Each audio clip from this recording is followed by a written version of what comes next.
છોટાઉદેપુરના સંખેડામાં ભયાનક અકસ્માત થયો. છોછાપુરા ગામ પાસે પેટ્રોલ ભરેલા ટેન્કર અને એસટી બસ વચ્ચે ગમખ્વાર અકસ્માત થયો. 43 પેસેન્જરથી ભરેલી બસ બોડેલી તરફ જતી હતી, જ્યાં છોછાપુરા ગામ પાસે બસ ધીમી કરાતા પાછળથી આવી રહેલું ટેન્કર ધડાકાભેર ટકરાયું, જેના કારણે મુસાફરોના જીવ મુશ્કેલીમાં મુકાઈ ગયા. બસને ટક્કર મારીને ટેન્કરે રોડ પર રહેલા કેબિનને પણ અડફેટી લીધું અને આગળ જઈને પલટી ગયું. અકસ્માત સમયે બસના ડ્રાઈવરે સમય સૂચકતા વાપરી મુસાફરોને ઉતારી દીધા, જેના કારણે મોટી દુર્ઘટના ટળી હતી. તો બીજી તરફ ટેન્કરની ટાંકી ફાટી જતા હજારો લીટર પેટ્રોલ કોતરમાં વહી ગયું.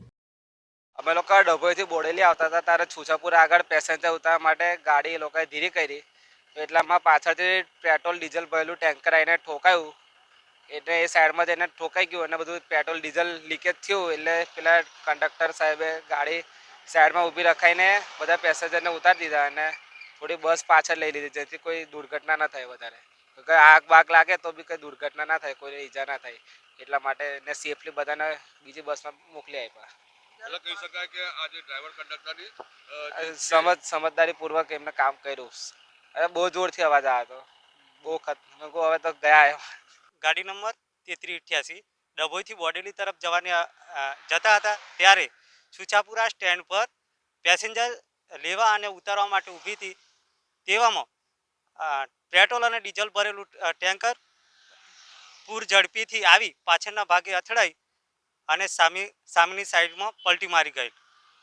અમને ટેન્કર જોતો તેમાં પેટ્રોલ અને ડીઝલ હોવાથી સમય સૂચકતા વાપરી અમે ગાડી રિવર્સમાં લઈ 43 મુસાફરોને સહી સલામત બચાવી લીધા.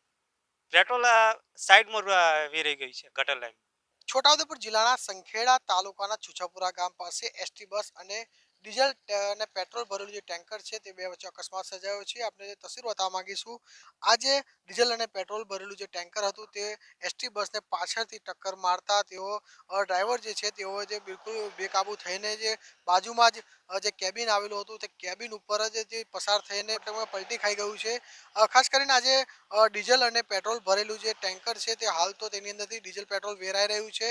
બંને બાજુ જે પોલીસ જવાનો છે તેઓને ઊભા રાખ્યા છે, કારણ કે આજે ડીઝલ અને પેટ્રોલ જે છે વેરાઈ રહ્યું છે અને કન્ટિન્યુ હાલ પણ આ જે કોતરની અંદર જે ડીઝલ અને પેટ્રોલ જઈ રહ્યું છે, જો કોઈ દુર્ઘટના ના સર્જે તે માટેની પોલીસ દ્વારા તે તકેદારી રાખવામાં આવી છે. ખાસ કરીને જ્યારે એસટી બસ અને જે ટેન્કર વચ્ચે જે અકસ્માત સર્જ્યો ત્યારે 43 જેટલા પેસેન્જરો જે બસની અંદર સવાર હતા અને ડ્રાઈવર અને કંડક્ટરે તેઓ તાત્કાલિક ધોરણે જે રિવર્સ ગાડી લઈને આજે 43 જેટલા પેસેન્જરો છે તેને સુરક્ષિત રીતે નીચે ઉતારી પાડ્યા હતા અને તેઓને અન્ય બસ મંગાવીને તેઓને સુરક્ષિત જગ્યા પર પહોંચાડી દેવા છે. એટલે ચોક્કસથી કહી શકાય કે મોટી દુર્ઘટના જે થતી અટકી છે. હાલ પોલીસ દ્વારા અહીં જવાનો તો ઊભા રાખવામાં આવ્યા છે અને જો કોઈ દુર્ઘટના ના સર્જે તેની તકેદારી હાલ રાખી રહ્યા છે. સેજબ ખત્રી, ન્યૂઝ 18 ગુજરાતી, છોટાઉદેપુર.